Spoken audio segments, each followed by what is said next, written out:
Hi guys, in this video we're going to look at the distinct keyword. What's the distinct keyword used for? It's used to get the distinct values in a column. In other words, it's used to get the unique values in a column. Sometimes you may have duplicate values in a column and you do not want to see these duplicate values, you just want to get the unique values. The distinct keyword can be used in this scenario. So let's look at the language column in this films table. For example, you find out that there are repetitions of certain languages because different movies they use the same language. Like you could have a lot of movies using English or different movies using German. If you want to see the unique languages, then the distinct keyword can help here. Let's switch over to Postgres and try this out. Now I'm going to open the query tool, and yeah, query tool is open. So let's just get our database, like let's get all the columns. So select all the columns from the films table because we're working with the films table. All right, running this.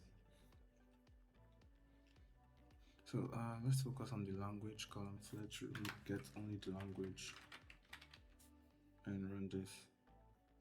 Now we can see that there are repetitions of English, German, but what I want is just to see all the unique values in this language column.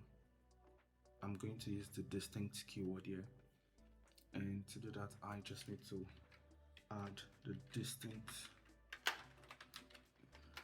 keyword. So select distinct language from films table. You can read it that way, so it will help you, it will stick better. I want to select the distinct language from the films table, so let's run this. Now this gives us all the unique languages in this column. We can see there are no repetitions, and we can tell that there are 48 unique languages. That's if we exclude no and none, that means there are 46 unique languages in this data set. So we can try out other examples.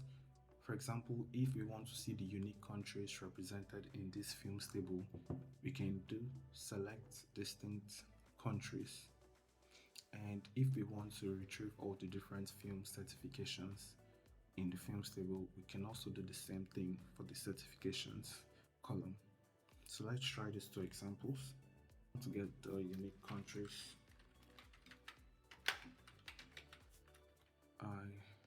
Okay, now let's run this. Okay, I think the name of the column should be country. Let's try country. Yeah, the name of the column is country. So we can see there are 65 unique countries. So these are all the unique countries. If we exclude no, that's 64. Okay, let's try certifications. Let's see the unique certifications.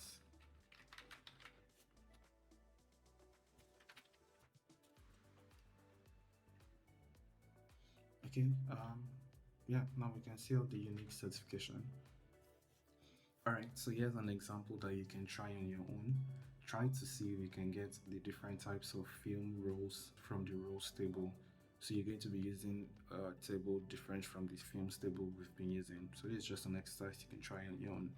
That's it for this video. Thank you for watching. If you found this video helpful, please give us a like and subscribe so you can see more content like this.